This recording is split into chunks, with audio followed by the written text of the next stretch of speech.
வணக்கம். நேர்பட பேசு நிகழ்ச்சியில் உங்களை சந்திப்பதில் மகிழ்ச்சி. அதிமுக தனது தேர்தல் அறிக்கையில் அறிவித்திருக்கக்கூடிய இலவச திட்டங்கள் அனைத்தும் மக்களை ஏமாற்றுவதற்கான ஒரு அறிவிப்பு என்று திமுக தலைவர் கருணாநிதி விமர்சித்திருக்கிறார்.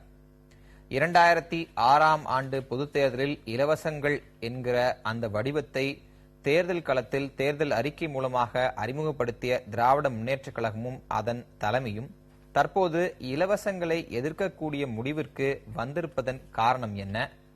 இலவசங்கள் என்றால் நேரடியாக மக்களுக்கு இந்தந்த பொருட்கள் வழங்கப்படும் என்கிற அறிவிப்புகள் மட்டும் இலவசமா, அல்லது மக்கள் நலத்திட்டங்களுக்கு ஊடாகவே பல்வேறு சலுகைகள் அறிவிக்கப்படுகின்றனவே அவையும் இலவசங்களா என்கிற கேள்விகளும் இந்த கட்சிகளின் தேர்தல் அறிக்கையில் இடம்பெற்றக்கூடிய திட்டங்கள் மூலமும் அந்த திட்டங்களை நோக்கியும் எழுப்பப்படுகின்றன. இந்த சூழ்நிலையில் திராவிட முன்னேற்றக் கழகம் அதிமுகவின் இலவச அறிவிப்புகளை எதிர்ப்பதும், திராவிட முன்னேற்றக் கழகம் தன்னகத்தே தனது தேர்தல் அறிக்கையில் பல்வேறு மக்கள் நல திட்டங்களில் சலுகைகள் அறிவித்திருப்பதும் எப்படி பார்க்கப்படுகின்றன? பொதுவாகவே தேர்தல் அறிக்கைகளில் இலவசங்கள் இடம்பெறலாமா கூடாதா? அப்படி இடம்பெற்றால் அதற்கான நிதி ஆதாரங்களை காட்ட வேண்டுமா வேண்டாமா என்கிற விவாதங்கள் அகில இந்திய அளவில் நடைபெற்றக்கூடிய சூழலில் திமுக தலைவரின் இந்த விமர்சனத்தை அடிப்படையாக வைத்து இன்றைக்கு நேர்பட பேச அமர்வில் நாம் விவாதிக்க இருக்கிறோம். நம்மோடு பாரதிய ஜனதா கட்சியைச் சேர்ந்த திரு சுப்பிரமணியம் பாலாஜி, இலவசங்களுக்கு எதிராக உச்சநீதிமன்றம் வரை சென்று வழக்காடி கொண்டிருக்கக்கூடிய நபர். அடுத்ததாக திரு ஜவஹர் அலி, இந்திய தேசிய முஸ்லீம் லீக் கட்சியைச் சேர்ந்தவர், அதிமுக ஆதரவு அணியில் இருக்கக்கூடியவர். அடுத்ததாக காங்கிரஸ் கட்சியின் மூத்த தலைவர் ஒருவரான திரு கோபண்ணா. அடுத்ததாக பதிப்பாளர் திரு பத்ரி சேஷாத்ரி ஆகியோர் நமது அரங்கத்தில் நம்மோடு இருக்கிறார்கள். அதே போன்று மார்க்சிஸ்ட் கம்யூனிஸ்ட் கட்சியைச் சேர்ந்த திரு கனகராஜ் நம்மோடு திண்டுக்கல்லில் இருந்து நேரலில் இணைகிறார். தொடர்ந்து இவரோடு விவாதிப்போம். அனைவருக்கும் வணக்கம். நான் உங்களிடமிருந்து தொடங்குறேன். நேரடியான தலைப்புக்குள்ள போறதுக்கு முன்பு, இலவசங்கள் தேர்தல் அறிக்கையில் இடம்பெறும் போது அதுக்கான நிதி ஆதாரங்கள் வேண்டும், இலவசங்கள் கூடாது அப்படின்னு பல பிரேயரோட நீங்க சுப்ரீம் கோர்ட்ல தொடர்ந்து போயிட்டு இருக்கீங்க. இப்போ என்ன நிலையில இருக்கு அந்த வழக்கு? என்ன மாதிரியான விஷயங்கள் சொல்லப்பட்டிருக்கு? இல்ல வழக்கு முடிஞ்சு போச்சு 2013. அதுல உச்சநீதிமன்றம் தெளிவா இந்த இலவசங்கள் தேர்தலின் அஸ்திவாரத்தையே குலைக்கும் ஒரு சக்தியாக இருக்கு, தேர்தலுடைய நியூட்ரலா நீதி நேர்மையா ஒரு பாரபட்சமற்ற தேர்தலை குலைக்கும் விதமா இருக்கு அப்படின்னு சொல்லி அதற்காக தேர்தல் ஆணையத்தை அனைத்து கட்சி கூட்டம் நடத்தி எல்லா கட்சிக்காரர்கிட்ட இருந்து ஒரு ஒப்பீனியன் வாங்கி இதுக்கு என்ன செய்யலாம்னு ஒரு கூட்டம் நடந்தது. அதன் அடிப்படையில தான் தேர்தல் கமிஷன் இன்னைக்கு மாடல் கோட் ஆஃப் கான்டக்ட்லயே விதிமுறையிலேயே கொடுத்திருக்காங்க.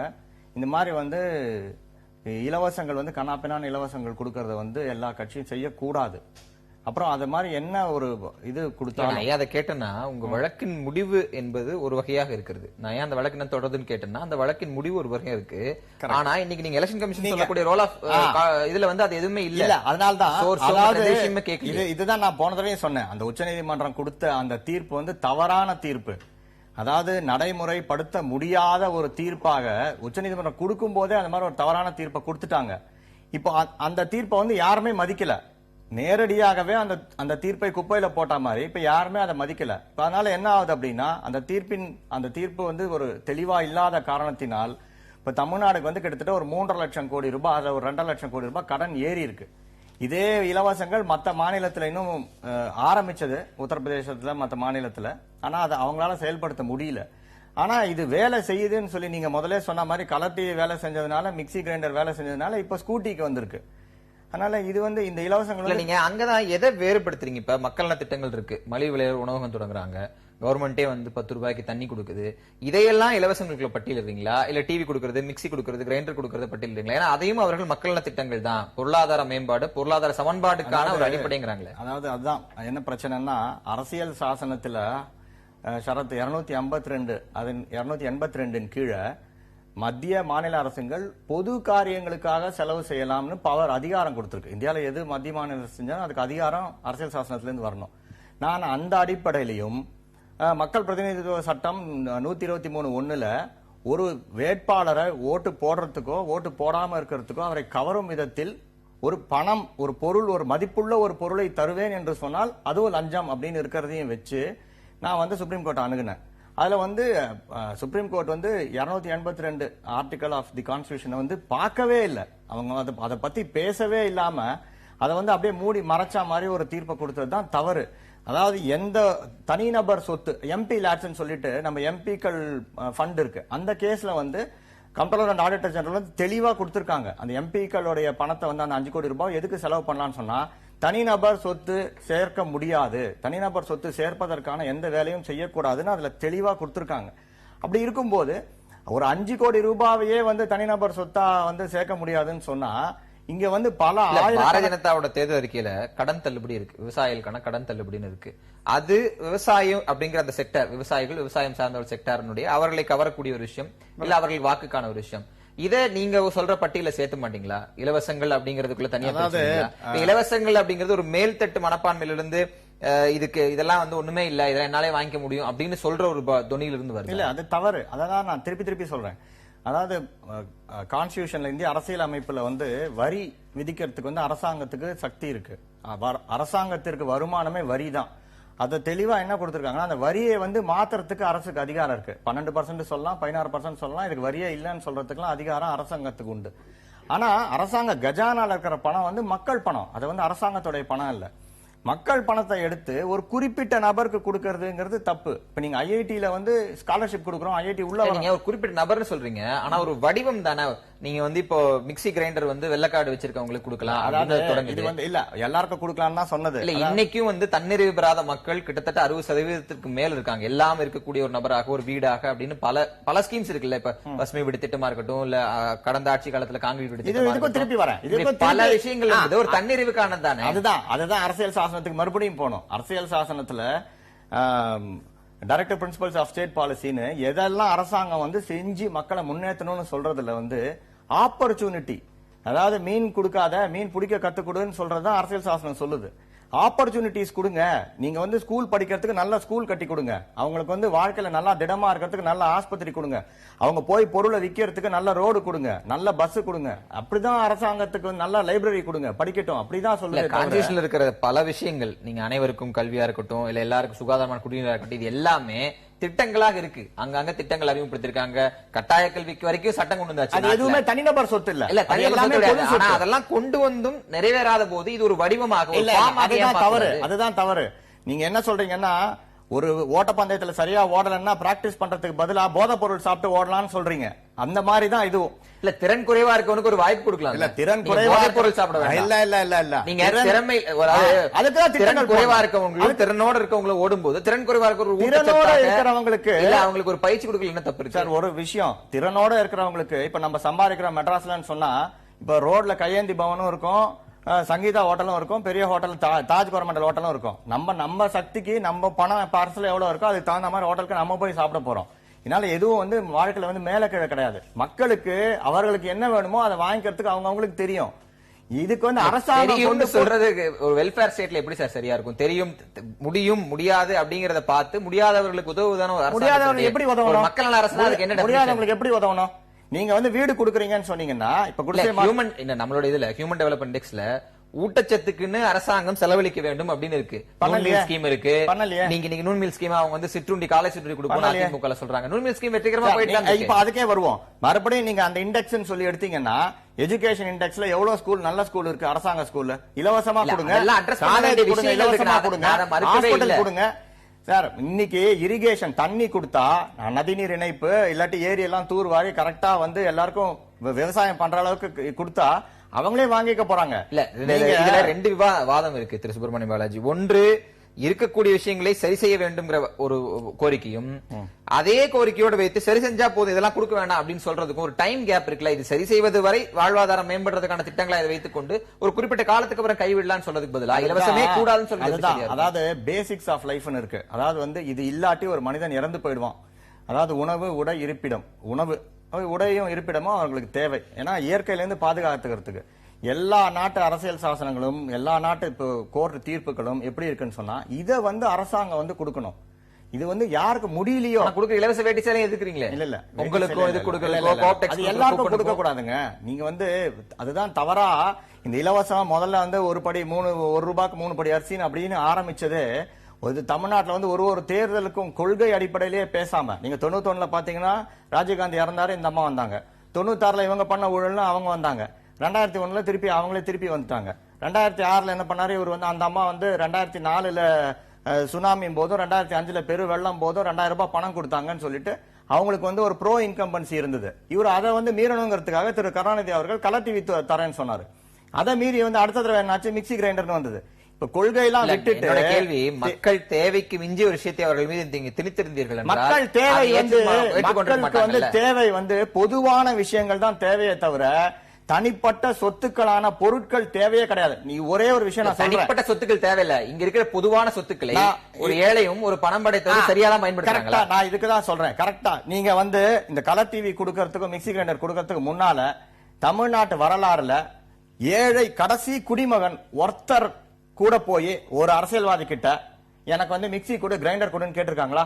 எங்க ஊர்ல சாலை கொடு, எங்க ஊர்ல ஹாஸ்பிட்டல் கொடுங்க, எங்க ஊர் பள்ளிக்கூடம் கட்டி கொடுங்க, கழிப்பறை கட்டி கொடுங்கன்னு கேட்டாங்க தவிர மக்களை இந்த மனப்பான்மைக்கு தள்ளியதே அரசியல்வாதிகள் தான், திரு கருணாநிதி தான். திரு கருணாநிதி தான் கலர் டிவியில் தொடங்கியது மிக்சியாக பரிணமித்து இப்ப ஸ்கூட்டருக்கு போய் நின்றுருக்கு அப்படின்னு சொல்லி இலவசங்களை ஒட்டுமொத்தமா அந்த ஒரு பேக்கேஜுக்குள்ள வைத்து பாக்குறாங்க.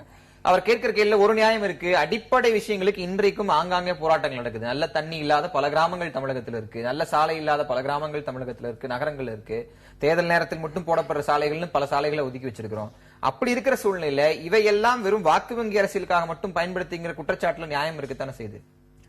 இல்ல அது அதாவது வந்து இலவசம் என்பது மக்களுக்கு இன்றைக்கு தேவையான ஒன்றுதான். அதாவது வந்து மக்கள் அவர் சகோதரர் சொன்ன மாதிரி வந்து இந்த பொருட்கள்லாம் யாருமே கேட்டு வாங்குவதில்லைன்னு கொடுக்க போகும்போது மக்கள் தான் போய் கியூல நின்று கேட்டு வாங்கிக்கிட்டு தான் இருக்கிறாங்க. அந்த நிலையில் தான் இருக்குது. யாரும் வேணாம் என்றெல்லாம் சொல்லவில்லை. கொடுத்ததுக்கு அப்புறம் யாரும் வேணாம் இல்ல. ஆனா அதே சமயத்தில் இல்ல, ஆனா வந்து மக்களுக்கு தேவையானவற்றை கொடுப்பது அரசாங்கத்தினுடைய கடமை. மக்களுக்கு அரசாங்கம் கொடுக்காம அக்கம் பக்கத்து வீட்டுக்காரனா கொடுப்பான். அந்த வகையில தான் மக்களுக்கு என்ன தேவையோ அதை அறிந்து மாண்புமிகு அம்மா அவர்கள் கொடுத்து கொண்டிருக்கின்றார்கள். அப்ப அதாவது சகோதரர் சொன்ன மாதிரி மீன் பிடித்து கொடுப்பதை விட மீன் பிடிக்க கத்து கொடுக்கக்கூடிய வகையில தான் கறவை மாடு ஆடுகள்லாம் கொடுத்தாங்க. அதே சமயத்தில் அடிப்படை தேவைகளையும் உணர்ந்து அவர்களுக்கு மிக்சி, கிரைண்டர், இப்பொழுது அடுத்த தேர்தல் இந்த தேர்தல் இருக்கையிலும் சொல்லியிருக்காங்க செல்போன் கொடுக்கிறேன்னு சொல்லியிருக்கிறாங்க. அதே மாதிரி காலையில் செல்லக்கூடிய மாணவர்களுக்கு சிற்றுண்டி கொடுக்க போற, இதெல்லாம் அடிப்படை கேட்கிறேன். நீங்க ஒரு சத்துணவு திட்டத்தில் கூடுதலாக ஒரு திட்டத்தை கொண்டு வரீங்க. மத்தியான சாப்பாடு இல்ல காலையில சாப்பாடும் கொடுக்குறேன் அப்படின்னு சொல்றது என்பது வேறு, அதுக்கான வரலாறு என்பது வேறு. நீங்க ஸ்கூட்டி கொடுக்குறீங்கன்னு சொல்றதுக்குள்ள ஒரு நியாயத்தை உங்களால சொல்ல முடியும். விமன் எம்பவர்மெண்ட், பெண்களுக்கான முன்னேற்றங்கிறது. செல்போனை எப்படி அதுல சேர்த்துவீங்க? மிக்ஸி கிரைண்டர் எப்படி அதுல சேர்த்து? இல்ல, மிக்ஸி கிரைண்டர் இல்லாதவங்க எல்லாம் நிறைய பேர் இருக்கிறாங்க. மிக்ஸி கிரைண்டர்னா இன்னைக்கு தேவையானவர்களுக்கு அவர்களுக்கு வந்து வாழ்க்கையை பூர்த்தி செய்வதற்கும் வாழ்வாதாரத்தை உயர்த்துவதற்கும் இன்றைக்கு காலகட்டத்திற்கு அது கண்டிப்பா அவர்களுக்கு தேவைப்படுது. இப்ப செல்போன் உண்டா, இப்போ நீங்க செல்போன் எல்லாரும் வந்து செல்போன் நீங்க நாமளும் செல்போன் அறிவிச்ச போதும் சரி, மிக்ஸி கிரைண்டர் ஃபேன் அறிவிச்ச போதும் சரி, அவர்களுக்கு அந்த தேவை இருக்குன்னு எந்த அடிப்படையில் எந்த புரிதல் அந்த முடிவு தேவை இல்லாமலா சார் கொடுக்க மக்கள் வாங்கிக்கிட்டு இருக்காங்க. 2011 மாண்புமிகு அம்மா அவர்கள் வந்து தேர்தல் அறிக்கையில இது கொடுக்கிறேன் அப்படின்னு தெளிவா சொன்னார்கள். மாணவருக்கு லேப்டாப், அதே மாதிரி தாலிக்கு தங்கம், இப்படி பல திட்டங்களை அறிவித்த 20 கிலோ அரிசி, அதை எல்லாம் 5 வருடத்தில் நிறைவேற்றி காட்டிருக்காங்க. அப்போ திமுக ஆட்சி காலத்துல இன்னும் சொல்ல போனா அந்த பட்ஜெட் வந்து வெறும் 94,000 கோடி ரூபாய் தான். ஆனா இன்றைக்கு 1,61,000 கோடி ரூபாயா உயர்த்தி பொருளாதாரத்தை 7% உயர்த்தி இருக்கிறாங்க.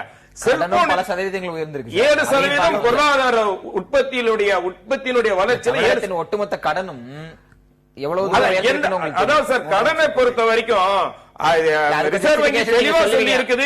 அரசுடைய பட்டியல்ல இத்தனை சதவீதத்துக்கு கீழே இருக்கணும், 25% இருக்கலாம். ரிசர்வ் வங்கி தெளிவா சொல்லியிருக்கு. நாம 20% இருக்கிறோம். ஆனா இந்த செல்போன் என்னன்னா இது தேவையான ஒன்று. எல்லார்கிட்ட இருக்க செல்போனை விட இப்ப வந்து புதிய தொழில்நுட்பம், இப்ப வந்து ஆபத்து காலத்தில் அது உதவி கூட வழிகள தான் இந்த செல்போனை அவங்க கொடுக்கறாங்க. அதுல இருக்கக்கூடிய ஒரு பட்டன் அழுத்தினீங்க வைங்க, உங்களை சார்ந்தவர்கள் 10 பேருக்கு வந்து அது வந்து தெரியப்படுத்தும் இந்த ஆபத்தில் இருக்கிறோம், இந்த இடத்துல இருக்கோங்க.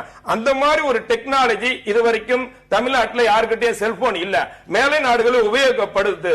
அந்த டெக்னாலஜி உள்ள செல்போன் கொடுக்கறதுனால மக்களுக்கு மிகவும் பயனுள்ளதானே இருக்கும். சரி, நம்ம அதை பத்தி செல்போனுக்குள்ளே நிறைய பேசலாம். திரு கோபண்ணா, 2006 ஒரு நிலைப்பாடு, 2011 ஒன்று, 2016 அது எதிர் நிலைப்பாட்டிற்கு திமுகவும் அதன் கூட்டணி கட்சியிலும் வந்திருப்பதற்கு காரணம் என்ன?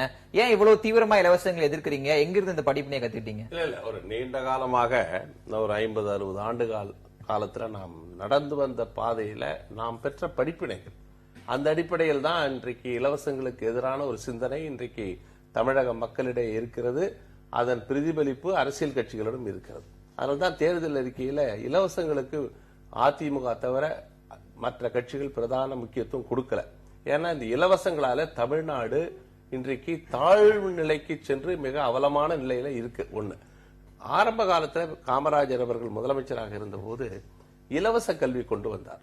கல்வி எல்லாரும் கிடைக்கணும், கல்வி என்ற சொத்தை எல்லோருக்கும் கொடுக்கணும் அப்படின்னு இலவச கல்வியை கொண்டு வந்து எல்லாரையும் படிக்க வைத்து அதன் மூலம் சமூகத்துல ஒரு பெரிய வளர்ச்சியை ஏற்படுத்தினார்.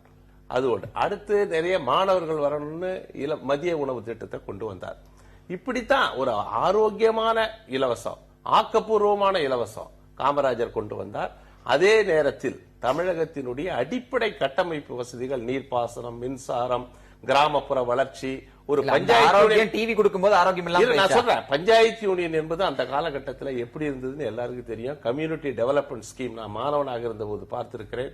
அது மாதிரி பின்னால 67க்கு பிறகு பேரறிஞர் அண்ணா அவர்கள் வாக்குறுதியில இந்த ரூபாய்க்கு ஒரு படி அரிசி நிச்சயம் 3 படி லட்சியம் கொண்டு வந்தாங்க. அந்த அரிசி பிரச்சனை இருந்த காலகட்டத்தில் இப்படி இன்றைக்கு இலவசங்கள் ஒரு ஆட்சியில ஆதிக்கம் செலுத்துகிற நிலை. நான் ஒரே ஒரு கணக்கு சொல்றேன். 2015-16 பட்ஜெட் 1,47,000 கோடி. அதுல இலவசம் மானியம் மட்டும் 59,000 கோடி, 40%. ஒரு பட்ஜெட்ல 50% இலவசத்துக்கு மானியம் போகுது. அடுத்தது நீங்க பாத்தீங்கன்னா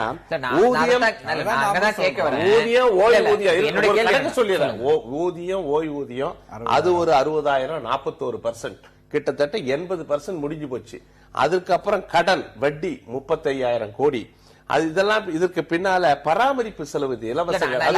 என்னோட கேள்வி, இந்த ஸ்டாட்டிஸ்டிக்ஸ் எல்லாம் எல்லாருமே தொடர்ந்து சொல்றாங்க. ஆனா என் கேள்வி என்னன்னா, அதிமுக கொடுக்கிற செல்போனுக்கு ஒரு காஸ்ட் ஆக போகுது, அதிமுக கொடுக்கக்கூடிய ஸ்கூட்டிக்கு ஒரு காஸ்ட் ஆக போகுதுன்னா, விவசாய கடன் தள்ளுபடி, கல்வி கடன் தள்ளுபடி, இதெல்லாம் எங்க போக போகுது? இதெல்லாமும் கூட இலவசம், இதுவும் வாக்குக்காகத்தானே. நான் என்ன சொல்றேன், ஒரு வெல்ஃபேர் ஸ்டேட் என்பது மக்கள் நலன் சார்ந்து ஒரு அரசு சில வாக்குறுதிகளை கொடுக்குது.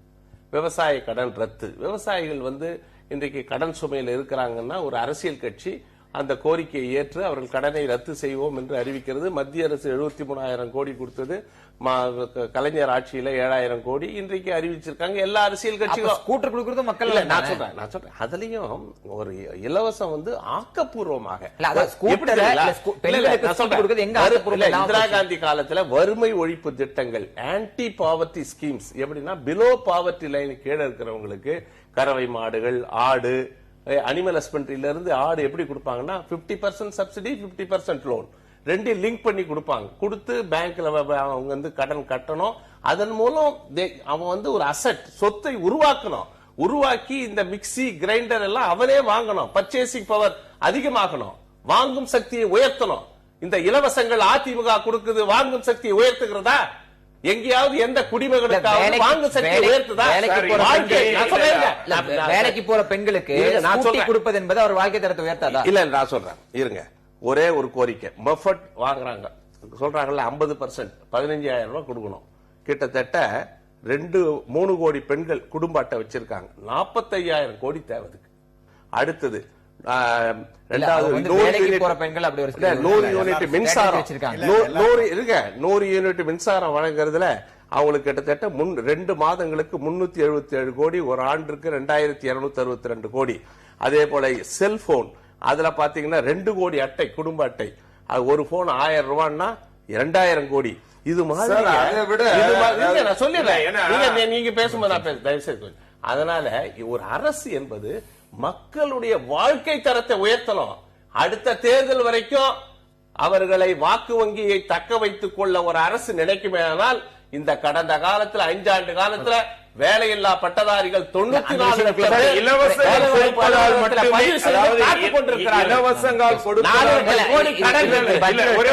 இலவசங்கள் கொடுப்பதால் மட்டுமே மக்கள் ஓட்டு போடுவதில்லை.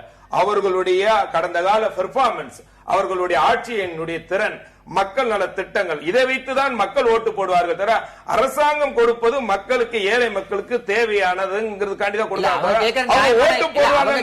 நியாயமான விஷயம் இருக்கு. நீங்க வேலை வாய்ப்பு வேலைவாய்ப்பு பட்டியலில் காத்திருக்கோர் அந்த பட்டியல் என்பது தொடர்ந்து நீண்டு கொண்டே இருக்கிறது. அதை குறிப்பாக அறிவிச்சிருக்கலாம்.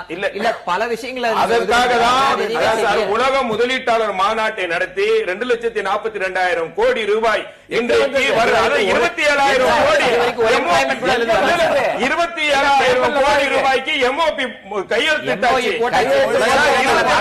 அதன் பிறகு தேர்தல் இன்னும் 1.5 வருஷத்துல மீண்டும் ஒரு உலக முதலீட்டாளர் மாநாட்டை நடத்த போறாங்க.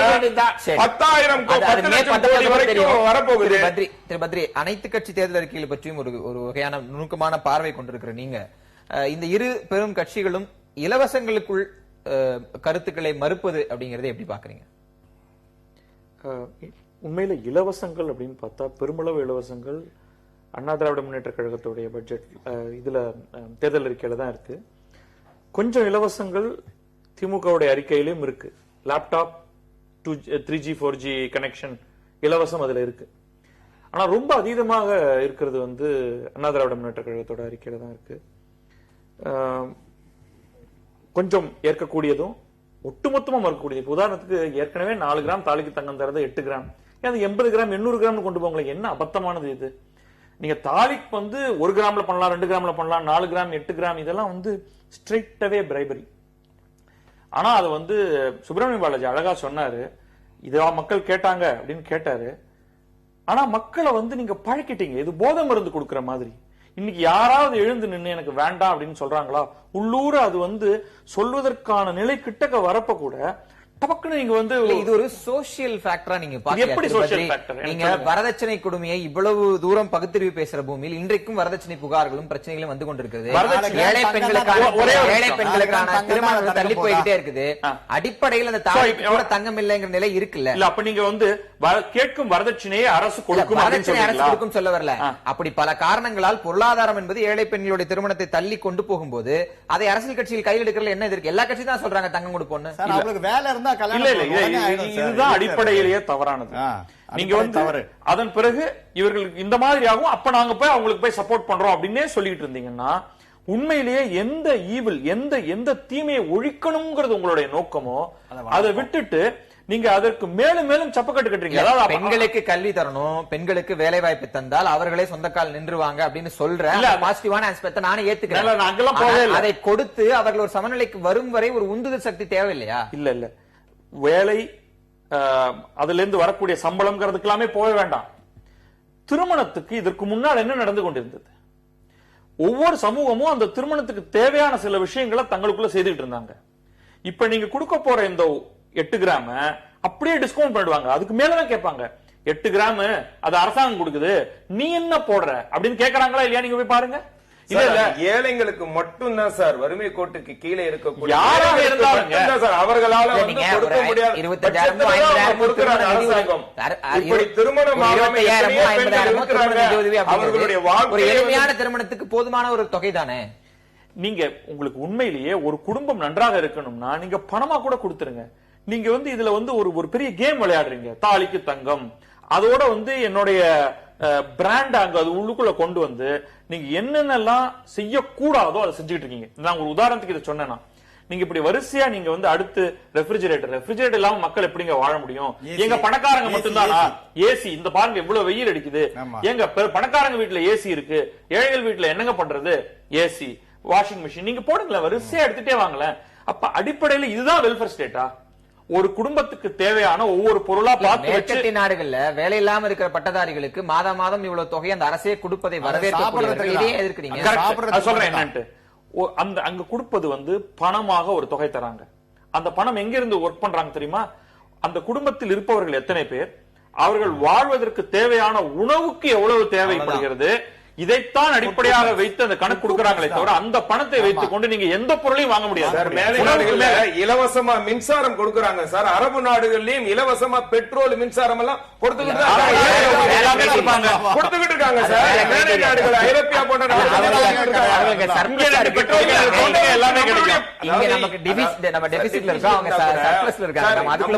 பட்ஜெட்டுக்கு தகுந்த மாதிரிதான் அரசாங்கம் அறிவிக்கிறாங்க. மீறி எல்லாம் அறிவிக்கிறதும் இல்ல. இலவசங்களுக்கும் நலத்திட்டங்களுக்குள்ளே பல விஷயங்கள் நம்ம பேச வேண்டியது, விவாதிக்க வேண்டியது. திரு கனகராஜ், மக்கள் நல கூட்டணி சார்பில் வெளியிடப்பட்டிருக்கிற தேர்தல் அறிக்கையிலும் சில இலவச திட்டங்களை நீங்க அறிவிச்சிருக்கீங்க. அதிமுக, திமுக ஆகிய இந்த இரு கட்சிகளும் இலவசங்கள் குறித்த ஒரு முக்கியமான விவாதத்தை எழுப்பியிருக்கார்கள். இவர்கள் சொல்லக்கூடிய இலவசங்களுக்கும் மக்கள் நல திட்டங்களுக்கும் நீங்கள் சொல்லியிருக்க மக்கள் நல திட்டங்கள் இலவசங்களுக்கும் என்ன வேறுபாட்டை பார்க்கிறது? இல்ல, பொதுவாக நீங்க திரு பாலாஜி சுப்பிரமணியம் அடிப்படையில சொன்ன விஷயங்களை நான் ஏற்கல. காரணம் நீங்க நம்முடைய அரசியல் சட்டமே கட்டாய இலவச கல்வி என்பதை வலியுறுத்துது. வெறும் இலவச கல்வி என்று கூட இல்ல, அதை கட்டாயமாக கொடுக்க வேண்டும் என்று அதை உத்தரவாதப்படுத்த வேண்டும் என்று சொல்லுது. எனவே இலவசம் அரசியல் சட்டத்துக்கு எதிரானது கிடையாது. அப்ப இது தேவையா இல்லையாங்கிறது தான் அடிப்படையான பிரச்சனை. அந்த இஷ்யூல தான் நீங்க என்ன பார்க்க வேண்டியது இருக்குன்னா, இப்ப சாராயத்தை இலவசமா அது கொடுக்க முடியாது. இந்த இலவசத்தை அறிவிப்பதன் மூலமாக மக்களுடைய வாழ்க்கையில் இலவசம் என்பது ஒரு நிவாரணம்.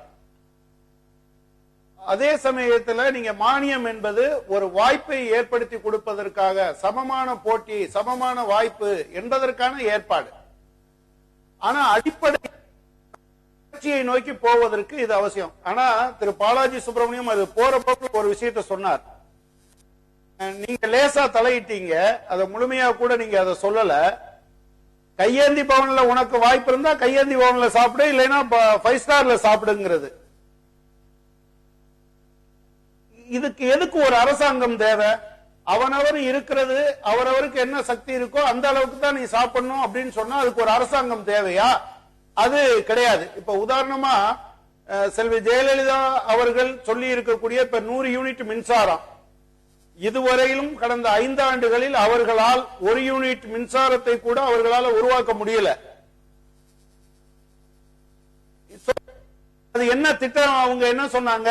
நாங்க மின்மிகை மாநிலம் ஆயிட்டோம் சொன்னாங்க.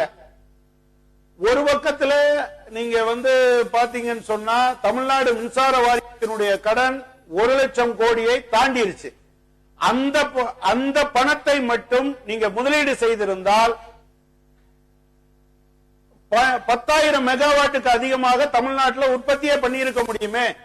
எனவே ஜெயலலிதா அவர்களை பொறுத்த அளவுல நீங்க 2 விஷயத்தை அதை பார்க்கணும்னு நான் நினைக்கிறேன். ஒன்னு, இலவசங்களே கூடாது என்பது சரியல்ல. 2வது விஷயம், எந்த இலவசம் தேவை என்பதை பொறுத்த மட்டில் அவங்க ஒரு உத்தியாக பார்க்கிறாங்க. இதுக்கு வாக்கு வாங்குவதற்கான, மக்களை ஏமாற்றுவதற்கான விஷயமா தான் அதை பார்க்கிறாங்க. இப்ப கூட அந்த நண்பர் சொன்னாரு, இவங்க கொடுக்கிற செல்போன்ல அவங்க அடிச்சாங்கன்னா உடனடியா பாதுகாப்பற்ற தன்மை இருந்தா தெரிஞ்சிருமா. நான் என்ன கேட்க விரும்புறேன், ஒரு குடும்பத்தில் இருக்க எல்லாத்தையும் குடிப்பீங்களா? யாருக்கு பாதுகாப்பு இருக்குன்னு பார்த்து குடிப்பீங்களா? அப்படிலாம் சாத்தியம் இருக்கா? இது ஏமாற்று வேலை. அடிப்படையில் நீங்க வேலை வாய்ப்பை உருவாக்குவது என்பதுதான் அடுத்த கட்டத்துக்கு எடுத்துட்டு போகும்.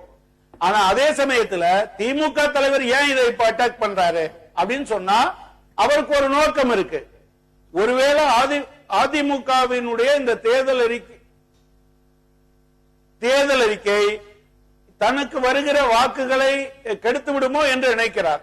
ஆனா பொதுமக்களை அவர்களுக்கு இல்ல. திரு கனகராஜ், தேர்தல் அறிக்கைகள், அதில் வரக்கூடிய இலவச அறிவிப்புகள் வாக்குகளை சிதறக்கூடும், வாக்குகளை வேறொரு திசையில் எடுத்துட்டு போகும் அப்படிங்கிற அச்சம் அரசியல் கட்சிகளிடம் இருக்கு அப்படின்னு நீங்க சொன்னீங்கன்னா, அப்ப மக்களிடம் அதற்கு ஒரு ஈர்ப்பு இருக்கின்ற இன்னொரு புரிதலும் வரத்தானே செய்யும். மக்கள் அந்த இலவசங்களை விரும்புறாங்க, மக்களுக்கு அந்த இலவசங்கள் தேவைங்கிற புரிதலும் வரத்தானே செய்யுது. இல்ல, அதாவது 2 விஷயம் இருக்குங்க. ஒண்ணு மக்களுக்கு எது தேவையோ, இப்ப சாராயம் குடிக்கிற ஆர்வம் ஒரு ஊர்ல அதிகமா இருக்குன்னா சாராய கடைய திறந்து வச்சிருவீங்களா? முழுவதும் அவங்களுக்கு கொடுத்துருவீங்களா? தலைவர்கள் என்பவர், லீடர்ஸ் யாரு? They have to lead. அவர்கள் மக்களை தலைமை தாங்கி நடத்த வேண்டும், மாற்றத்தை கொண்டு வர வேண்டும். நீங்க கடந்த காலத்துல காலரா தடுப்பூசி போட்ட போது மக்கள்லாம் ஊரை விட்டு வெளியே ஓடி போயிட்டாங்க. அம்மை தடுப்பூசி போட்ட போது ஓடி போயிட்டாங்க. அரசாங்கம் திரும்ப திரும்ப சொன்ன பிறகு நீங்க போலியோ இன்னைக்கு ஒழிக்கப்பட்டிருக்கு. மக்களுக்கு அதை அறிவுறுத்துகிற போது அதை ஏற்றுக்கொள்வார்கள். அதை விட்டுட்டு மக்கள் இதைத்தான் கேட்கிறாங்க நீங்க சொல்றது நியாயமற்ற தன்மை இல்லையா? எனவே மக்களிடம் நீங்க எஜுகேட் பண்ணீங்கன்னா மக்கள் ஏற்றுக்கொள்வார்கள். நம்ம தொடர்ந்து பேசலாம். மறுபடியும் அவர் அந்த வேறுபாட்டுக்குள்ளதான் வராரு. ஒரு வெல்ஃபேர் ஸ்டேட்ல நீங்க சொல்ற மாதிரி பகுப்பாய்வோடு இந்த திட்டங்கள் இவர்கள் இந்த செக்டாருக்கு முன்னேற்றத்துக்கான திட்டம், இந்த செக்டாருக்கு இது தேவை அப்படிங்கிற ஒரு ஆய்வுக்கு பிறகு தருவது என்பது ஒன்று. அது ஒரு மக்கள் நல திட்டமாக வெல்ஃபேர் ஸ்கீமாக வருது. இது போன்ற விஷயங்களுக்கு பின்பும் ஒரு ஆய்வு இருக்கிறது, தேவை இருக்கிறது, அது வெற்றிகரமாக நாங்கள் நிறைவேற்றிருக்கோம், கொடுத்தவங்க எல்லாருமே வாங்கியிருக்காங்க, அதுக்கு மக்கள் எந்த எதிர்ப்பும் வரல அப்படிங்கிற அந்த வாதம் வருது. எதிர்ப்பு பதில் என்ன? கொடுத்தா வாங்கிப்பாங்க, அதுல ஒன்றும் மாற்று கருத்து கிடையாது. இப்ப மெட்ராஸ்லயே பல பேர் வீட்டுல பெரிய பெரிய டிவி வச்சிருக்கிறவங்கன்னா இலவச டிவிக்கு போய் கியூல நின்று வாங்கிட்டாங்க. அது மக்களை அதுக்கு தவறு சொல்ல முடியாது. ஆனா மறுபடியும் டிவிக்குள்ளே நிக்க வேண்டாம், கறவை எல்லாமே ஆடு கொடுத்திருக்காங்க, அதெல்லாம் அடுத்த கட்ட வாழ்வாதாரத்தை முன்னேற்றிருக்காரு. நான் வரேன். அப்போ அந்த வாழ்வாதாரம் கூட இல்லாத அளவுக்கு தமிழ்நாட்டில் ஏழ்மையா யார் வச்சிருந்தாங்க? ஏன் நீங்க அந்த வாழ்வாதாரம் கூட இல்லாத அளவுக்கு தமிழ்நாட்டில் கட்டமைப்பு இல்லாம ஏன் இருக்கு? ஏன்னா இல்ல இருந்தது சரி, இருந்தது முன்னேற்றத்துக்கான அடுத்த கட்டத்தை ஏன் கொண்டு போக கூடாது? அதாவது இதுதான் திருப்பியும் இதே அதுக்கு தான் வரோம் பிரச்சனைக்கு. நீங்க கிராமத்துல இருக்கிறவர் தன்னுடைய விளைச்சல் பொருளை வெளியில கொண்டு வர முடியலன்னு சொல்லிட்டு தான் வாஜ்பாய் அவர்கள் அந்த கிராம சாலை திட்டம்னு போட்டு அதுல இருக்கிற இடுபொருள் வெளியில வந்தாவே அவங்களுக்கு தண்ணீரை வந்துடும் சொல்லி ஒரு திட்டத்தை அறிமுகப்படுத்தினாரு. ஓகே, அந்த மாதிரி தானே இவங்க உழவர் சந்தை கொண்டு வந்தாங்க இல்லைங்க. அதான் அதே மாதிரிதான் நீங்க உழவர் சந்தை மாதிரி கட்டுங்க. இப்ப திரு மு க ஸ்டாலின் அவர்கள் சொல்றாரு, நாங்க மாவட்டம் தோறும் ஒரு மருத்துவக் கல்லூரி கட்டுவோம் அப்படிங்கிறாரு. நான் இப்ப கேட்கல, போய் அந்த கலர் டிவி கொடுத்த பணத்துல மாவட்டத்தோறும் மருத்துவக் கல்லூரி கட்டிருக்க முடியாதா? ஏன் அப்ப அது ஞாபகம் இல்லையா? ஏன் அப்ப இருந்த மருத்துவக் கல்லூரி எல்லாம் இடிஞ்சு போச்சா? இப்பதான் இடிஞ்சு போச்சா? எல்லா ஊர்லயும் பிரிட்ஜ், சாலை, ஸ்கூல் எல்லாம் கரெக்டா இருக்கா? எந்த ஒரு அரசியல்வாதியாவது தமிழ்நாட்டில் இருக்கிற ஒரு அரசியல்வாதி தன் வீட்டுல உடம்ப காமிச்சுக்கிறதுக்கு கவர்மெண்ட் ஆஸ்பத்திரியில போய் அட்மிட் ஆவாங்களா? சரி, ஒரு சகோதரர் சொல்றதுக்காண்டி சொல்றேன். ஒரு சிலருக்கு வெறும் டெவலப்மெண்ட் மட்டும் தான் வேணும்னு பாக்குறாங்க. ஏழைகளுக்கு ஏழைகளாவே இருக்கணும், அவர்களுக்கு எந்த வகையிலும் அரசாங்கம் உதவி செய்யக்கூடாது, டெவலப்மெண்ட் மட்டும் தான் இருக்கணும்னு பார்த்தா ஏழைகளுடைய வாழ்வாதாரம் உயர்த்துவதற்கு அரசாங்கம் செய்யக்கூடிய கடமைகள் இருக்குது. அவங்க சொல்ற டெவலப்மெண்ட்டுக்குள்ள வேலை வாய்ப்பு வேலை வேலை வாய்ப்பு கொடுக்கிறது அது ஒரு பார்ட். அதே சமயத்தில் மக்களுக்கு தேவையானவற்றை கொடுப்பது அது ஒரு பார்ட்டுக்கும் வித்தியாசம் இருக்கு. ஒரு விஷயம் நான் சொல்றேன், தேர்தல் சமயத்துல மட்டும் அந்த பணத்தை செலவிடணும் மாதிரி சொல்றது எந்த வகையிலும் நியாயமானது? அப்படி சொல்லி அதெல்லாம் நீங்க சொன்னீங்க, வரி கட்டுறவர்கள் யார் செலவு பண்றாங்க அவர்களுக்கு மட்டும்தான் அந்த திட்டம் போய் சேரணும் அப்படிங்கிற கருத்தை சொல்லும் போது இல்ல நான் என்ன கேக்குறேன், நீங்க அதை செய்யுங்க, அது ஒண்ணும் பிரச்சனை இல்ல. நீங்க மக்களுக்கு தேவையானதை கொடுக்க வேண்டும், அதுல எந்த சந்தேகமும் இல்லை. இன்னைக்கு கிராமப்புறங்களில் ஆரம்ப பள்ளிக்கூடங்கள் இல்லங்க, 1.5 கிலோமீட்டர் போனா தாங்க கிடைக்குது. அதை நீங்க கொண்டு வரலைன்னா என்ன அர்த்தம்? ஒரு தற்கொலை சமூகத்தை உருவாக்குறீங்கன்னு அர்த்தமா இல்லையா? ஒரு தற்கொலை சமூகத்தை உருவாக்கி கொண்டு நீங்க பெரிய இதா பேசுறீங்களா? நாங்க சாப்பாடு கொடுத்துறோம் பேசுறீங்களா? வாழ்க்கை தரத்தை மேம்படுத்துற ஒரே நேரத்தில் பட்டினியா கிடக்கிற மக்களுக்கு சாப்பாடும் கொடுக்கணும். அடுத்த கட்டம் அவர்கள் வளர்ந்து வருவதற்கு ஏற்பாடு பண்ணணும். முன்பு எப்படி இருந்தது? ஒரு 10 வருடம் 5 வருடத்துக்கு முன்பு எப்படி இருந்தது? இப்ப எந்த அளவுக்கு டெவலப் ஆயிருக்கு அதையும் நீங்க கவனத்தில் கொள்ள வேண்டும். டே பை டே டெவலப் பண்ணி கொண்டு வர டெவலப் பண்ணி கொண்டு வர முடியாது. அதற்கான பொருளாதாரம் பட்ஜெட்டும் இல்லங்கிறத நீங்க கவனத்தில் கொள்ளணும். இல்ல அதாவது தமிழ்நாட்டுல இல்ல நண்பரே என்னுடைய ஒரே ஒரு கேள்வி, தமிழ்நாட்டில் இந்த 5 ஆண்டில் ஒரு தொழிற்சாலையாவது உருவாக்குனீங்களான்னு கேட்கிறேன். நான் மொத்தமா தமிழ்நாட்டை சொந்தமாக்கணும் சொல்ல. இப்ப யமஹா சொல்லுங்க, நீங்க கம்யூனிஸ்டுகள் இப்படியே அரசாங்கத்தை வச்சிருக்கீங்களே தவிர எத்தனையோ இங்க பாருங்க முன்பு தொழிலாளர்கள் பேசாதீங்க. இல்ல நான் 2 விஷயம் சொல்றேன். இல்ல அதெல்லாம் விடுங்க. இந்த 5 ஆண்டுகளில் அந்த ஒரு தொழிற்சாலை சரி யமஹா தொழிற்சாலை தெரியாதா? இந்த 5 ஆண்டுகளில் ஒரு நிமிஷம் 2015 ஆகஸ்ட் நிலவரப்படி வேலை வாய்ப்பு அலுவலகத்துல 92 லட்சம் பேர். ஒரு விஷயம் சொல்றேன், இதுல 44 லட்சம் பேர் பெண்கள், அதுல பட்டதாரி ஆசிரியர்கள் 3,95,000, பொறியியல் பட்டதாரிகள் 2 லட்சம் பேர். ஆக 2011 67 லட்சமாக இருந்தது. 92 கிட்டத்தட்ட 25 லட்சம் பேர் வேலைவாய்ப்பு அலுவலகத்தில் கூடுதலாக பதிவு செய்து இந்த 5 ஆண்டு காலத்துல காத்திருக்கிறாங்க. இது தமிழ்நாட்டில் இருக்கிற ஒரு அவல நிலை. அடுத்து பதிவும் பண்ணுவாங்க, அதே சமயத்துல வேலை வாய்ப்புல இருப்பாங்க. முறை சார்ந்த வேலை வாய்ப்பு தமிழகத்துல 1,28 லட்சம் பேர் முறை சார்ந்த வேலை வாய்ப்பு தமிழ்நாட்டில் இருக்கிறாங்க. உங்க அலுவலகத்தில் அரசு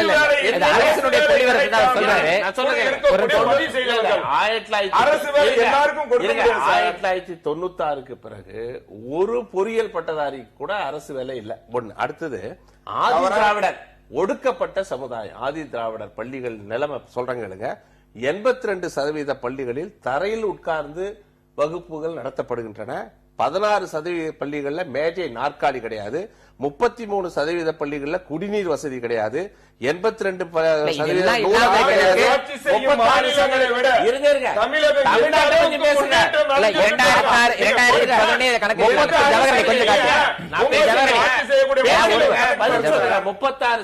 பள்ளிகள்ல கழிவறை கிடையாது.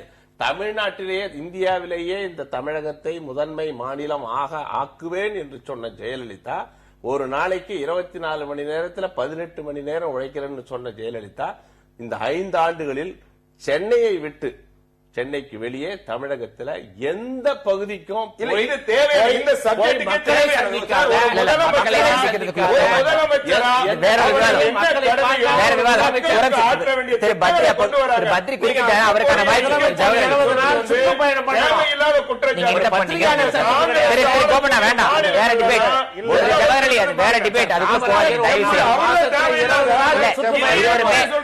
இருவருமே அந்த டிபேட்ல போகாதீங்க தயவு செய்து. பத்ரி நமக்கு இருக்கிற ரிசோர்சஸ் இல்ல மிஸ்டர் செம்மல் என்னை அலோவ் பண்ணுவீங்க நீங்க ஒரு நிமிஷத்துக்கு கனகராஜ் பத்ரி குறுக்கிட்டார், உங்களுக்கு முன்னாடியே அவரோட கருத்து கேட்டு வரேன். நம்மகிட்ட இருக்கக்கூடிய ரிசோர்சஸ் எப்பவுமே குறைவானதாகத்தான் இருக்கும். அது எப்படி பங்கிட்டு தருது, யாருக்கு பங்கிட்டு தருது, எதன் மூலமாக மேக்சிமம் வேல்யூ அதிகபட்ச நபர்களை போய் சேர, இதுதான் நமக்கு இருக்கக்கூடிய ப்ராப்ளமே. இது எல்லா கட்டத்திலையும் நம்ம என்னதான் மிகப்பெரிய வளர்ந்து செல்வம் கொழிக்கக்கூடிய நாடாக இருந்தாலும் சரி, ரொம்ப ஏழை நாடாக இருந்தாலும் சரி, இதுதான். அப்ப அதற்கான தொலைநோக்கு திட்டங்கள் தீட்டப்படுகின்றனவாங்கிறதா நம்ம கேள்வியே. இப்ப மக்களுக்கு எல்லா விதமான நலங்களும் போய் சேர. என்னுடைய கேள்வி, இப்படி ஒரு மாநிலத்துல இப்படி ஒரு டெமோகிராபி இருக்கிற இங்க இது போன்ற திட்டங்கள், தொலைநோக்கு திட்டங்கள், புதிய தொழிற்சாலைகள், இதெல்லாம் ஒரு புறமும், அதுக்கு பேரலா இது போன்ற welfare schemes, it includes freebies, இதெல்லாம் ஒரு கட்டத்துல கொண்டு போய் இதில் எது முன்னிலையில் பெறுகிறது அப்படிங்கறத பார்க்க வேண்டிய ஒரு ஆய்வு தேவையா இல்லையா? கட்டாயமா. நீங்க தொழிற்சாலை வெர்சஸ் ஃப்ரீபின்னு வைக்கிறீங்க, தவறானது. நீங்க முதல்ல அந்த மக்கள்கிட்ட போய் நீங்க கேளுங்க. இது வரைக்கும் அந்த எஃபர்ட் நடந்ததே கிடையாது.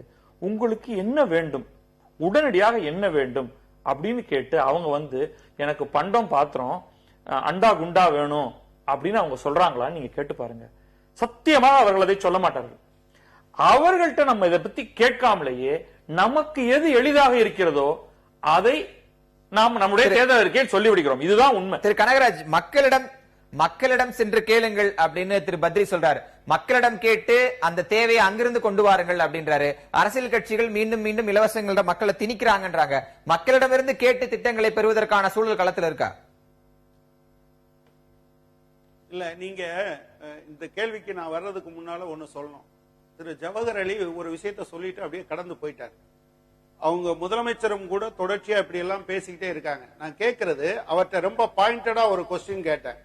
எங்க நீங்க தமிழ்நாட்டுல இந்த 5 ஆண்டுகளில் வந்த ஒரு தொழிற்சாலை பேரை சொல்லுங்கன்னா அவர் நிறைய பண்ணிருக்கோம் சொல்றாரு. தொழிற்சாலை நான் சொல்றது கவனத்தில், யமகா தொழிற்சாலை எப்போ வந்தது சார்? யமகா தொழிற்சாலை எப்போ வந்தது? இப்படியே சொல்லி இருக்காதீங்க. யமகாவோட 2வது யூனிட் தான் சார் வந்தது. யமகாவோட முதல் இதுல வரல. எக்ஸ்டென்ஷன் ஒரு நிமிஷம் இல்ல, அது இன்னும் முழுமையா வரல. வந்துருச்சு, ஆரம்பிச்சிடாச்சு சார். அரசு புள்ளிவிவரங்களே அது இல்ல. நீங்க அதுக்குள்ள இல்ல கண்டிப்பா தவறான தகவல் இல்ல. செகண்ட் இல்ல அது இல்ல. ஜவஹர் அலி, நீங்க எவ்வளவு வேணாலும் பேசுங்க, எவ்வளவு சவுண்டா வேணாலும் பேசுங்க. நான் பேசும்போது குறுக்கிடாதீங்க. நான் இன்னொரு இடத்துல இருக்கேன், ஸ்டுடியோல இல்ல. நான் சொல்றது புதிதாக ஒரு தொழிற்சாலை என்று கேட்டேன். ஏற்கனவே ஏற்கனவே இருக்கக்கூடிய கெப்பாசிட்டி அடிஷனை பத்தி கேட்கல. அப்படி பல இடங்கள்ல வந்திருக்கும். ஒரு நூல் நூற்கிற தொழிற்சாலையில ஏற்கனவே இருக்கிற கெப்பாசிட்டிக்கு படிச்சா அடிஷனலா வந்திருக்கும். அதன் காரணமாக வேலை வாய்ப்பு வந்திருக்காது. புதிதாக இந்த 5 ஆண்டில் வந்த ஒரு தொழிற்சாலை என்னவென்று கேட்டேன். அதை நீங்க சொல்லல.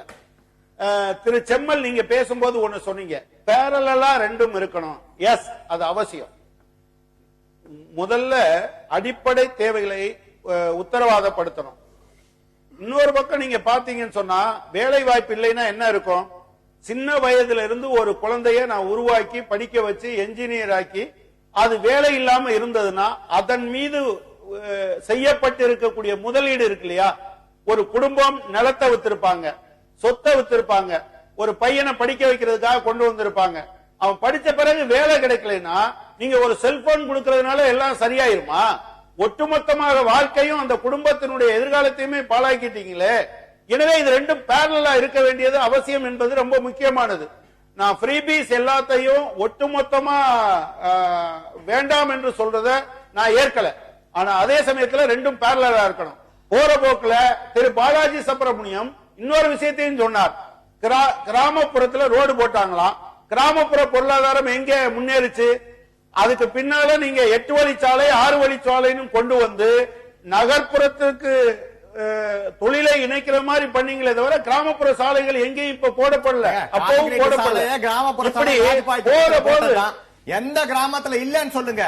எல்லா கிராமத்திலயுமே பக்காவா கான்கிரீட். என் கிராமத்துல இல்லங்க, என் கிராமத்துல இல்லங்க. நீங்க அப்ப கேட்டு என் கிராமத்துல இல்ல. நான் தான் சொல்றேன் எதிர்கட்சியா இருக்கும். தமிழ்நாட்டுல மத்திய அரசு திட்டம் செயல்படுத்தல. எதிர்கட்சியா இருந்தா போட மாட்டீங்களா?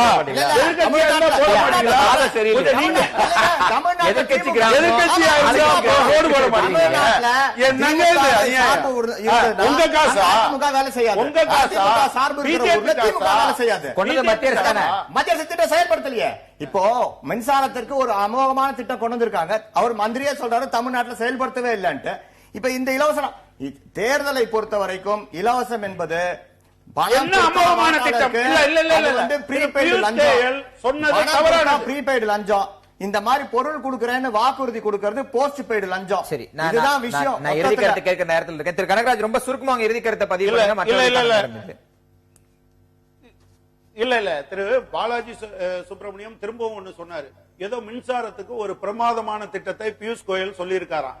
அது உண்மையிலேயே என்னன்னு சொன்னா, இந்த மின்சார வாரியத்துக்கு இருக்கக்கூடிய கடனை மட்டும் ஒட்டுமொத்தமாக நீங்க அரசாங்கம் ஏற்றுக்கொள்வது, மத்திய அரசாங்கம் எதுவுமே கொடுக்க மாட்டேன்னு சொல்லிட்டாங்க.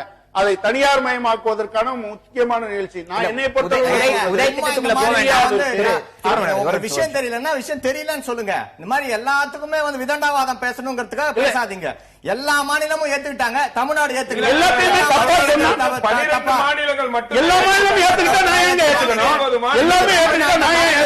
மத்திய அரசாங்கம் கரண்ட்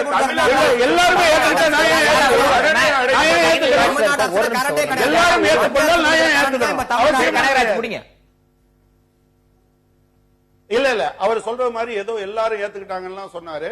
மோசமான விஷயத்தை 99% ஏற்றுக்கொண்டாலும் ஒரு இடத்தில் எதிர்க்க முடியும் என்றால் அதுதான் வெற்றி பெறும். அதைத்தான் செய்யணும். எனவே நீங்க எல்லாரும் பண்ணிருக்காங்க.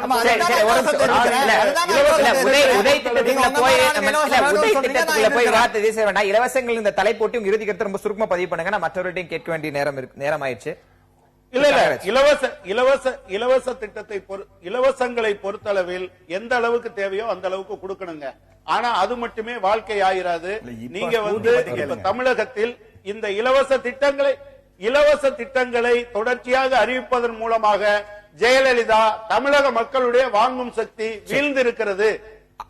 சொந்தமாக அவர்களால் வாழ்க்கை நடத்த முடியாது என்பதை ஒட்டுக்கொண்டு நம்ம எதற்கு போக்கஸ் பண்ணணுமோ அதை பண்ண மாட்டேங்கிறோம். முக்கியமாக அண்ணா திராவிட முன்னேற்ற கழகம் இதை ஒரு கவர்ச்சிகரமான திட்டமாக ஒன்றை முன்வைப்பதால் மட்டுமே வாக்குகளை பெற்றுவிடலாம்னு நினைக்கிறது. அது ஒருவேளை அதுல ஜெயித்தாலும் அவர்கள் ஜெயிக்கலாம். ஆனால் அது மாநிலத்துக்கு மிகப்பெரிய புள்ளி விவரங்கள் வேண்டாம், நிறைய சுருக்கமாக. பொதுவா இந்த ஜெயலலிதா அரசை பொறுத்தவரை, அதிமுக அரசை பொறுத்தவரை ஒரு பக்கம் இலவசங்கள், ஒரு பக்கம் இயற்கை வளங்கள் கொள்ளையடிக்கிறது, ஒரு பக்கம் மதுபான வருமானம் 30,000 கோடி. ஒரு பக்கம் மனிதர்களை மதுவின் பிடியில வைத்து அவர்களை சுருக்கமா வாழ்க்கையை சீரழிக்கிறது, இன்னொரு பக்கம் இலவசங்களை கொடுக்கிறது, இன்னொரு பக்கம் தாது மணல் போன்ற விஷயங்கள்ல நிதி ஆதாரத்தை கட்சி பெருக்குவது, இப்படி செய்து தமிழகம் இன்றைக்கு ஒட்டுமொத்தமாக வளர்ச்சியில பின்தங்கி தாழ்நிலைக்கு சென்று ஒரு தாழ்ந்த தமிழகமாக இருக்கிறது.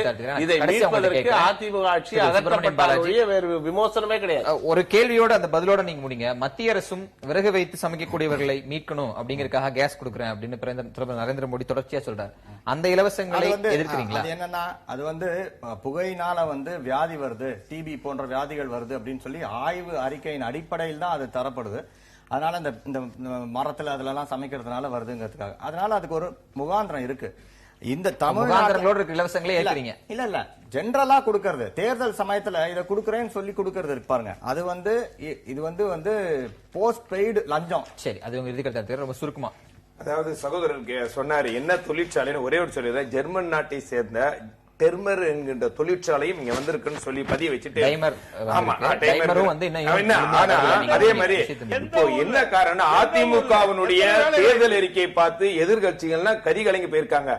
எங்கடா இந்த நாம எந்த அளவுக்கு தோற்று போய்விடுவோம் என்று பயத்தினால இப்ப கொடுக்கக்கூடிய திட்டங்களை எல்லாம் அவர்களுக்கு தேவையில்லாத போல அவங்க சொல்றாங்களே ஒழிய, திமுக டிவி கொடுக்கும் போது அந்த டிவி தான் அந்த தேர்தல் அறிக்கையின் கதாநாயகன் என்று சொன்ன திரு கருணாநிதி அவர்கள் இன்றைக்கு இலவசம் என்பது கூடாது என்று சொல்வது ஒரு வேடிக்கையாகவும். ஒரு மக்கள் நல அரசில் திட்டங்களின் செயல்பாடு என்பது மக்களின் தேவையை உணர்ந்ததாக இருக்க வேண்டும். அதே சமயம் அந்த திட்டத்தின் வடிவம் மக்களின் தேவைகளை பூர்த்தி செய்கிறதா என்கிற ஆய்வும் தொடர்ச்சியாக ஒரு காலமுறை அடிப்படையில் உட்படுத்தப்பட வேண்டும் என்கிற பல விஷயங்கள் இந்த விவாதத்தில் ஒட்டி எழுந்திருக்கும் என்று நம்பலாம். நிகழ்வில் கலந்து கொண்ட அனைவருக்கும் நன்றி. திண்டுக்கல்லிருந்து கலந்து கொண்ட திரு கனகராஜ் உங்களுக்கும் நன்றி. மீண்டும் ஒரு நேர்பட பேசாமல் சந்திக்கலாம். எதிர்த்து பேசிட்டு